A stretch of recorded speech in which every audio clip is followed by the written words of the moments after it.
విజయనగరం పట్టణం 34వ డివిజన్ చెందిన వైసీపీ మహిళా నాయకులు వార్డు మహిళా అధ్యక్షులు పెను మత్స జ్యోతి, కిరణ్ జ్యోతిర్మయి, సంధ్య, లక్ష్మి, శాలిని మరియు నాయకులు వైసీపీ నాయకులు నడింపల్లి త్రినాథరాజు, అర్జున్, పి గణపతి, పవన్, రవికిరణ్ గారితో పాటు 120 కుటుంబాలు విజయనగరం పార్టీ కార్యాలయం అశోక్ బంగ్లాలో శాసనసభ్యురాలు పూసపాటి అదితి విజయలక్ష్మి గజపతి రాజు గారు మరియు పార్లమెంటు సభ్యులు శ్రీ కలిశెట్టి అప్పలనాయుడు సమక్షంలో తెలుగుదేశం పార్టీలో చేరడం జరిగింది. ఈ సందర్భంగా అందరికీ పార్టీ కండువా వేసి పార్టీలోకి ఆహ్వానించారు. పార్టీకే మన బ్యాక్ బోన్ మహిళలు ఖచ్చితంగా ఆ రోజు అన్న ఎన్టీఆర్ గారు పెట్టిన పార్టీ మన పార్టీ.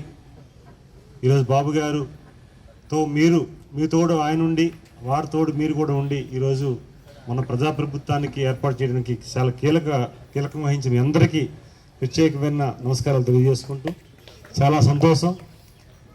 గతంలో తెలుగుదేశం పార్టీతో కొంతమంది ఇందులో వచ్చిన మహిళా సోదరీమణులకి తెలుసు, కొంతమంది జర్నీ చేయొచ్చు, మధ్యలో మీ ఫ్యామిలీ ప్రాబ్లం వల్ల లేకపోతే ఇతర ప్రాబ్లం వల్ల పక్క పార్టీకి వెళ్ళొచ్చు, మళ్ళీ మన సొంత కూటికి మళ్ళీ వచ్చి మీరు మళ్ళీ చేస్తున్నారు. మన కుటుంబం చాలా గొప్పదని చెప్పుకోవచ్చు. ఎందుకంటే తెలుగుదేశం పార్టీ అనేది మనం చరిత్ర ఉన్నంత వరకు తెలుగుదేశం పార్టీకి ఆ స్థానం ఉంటుంది.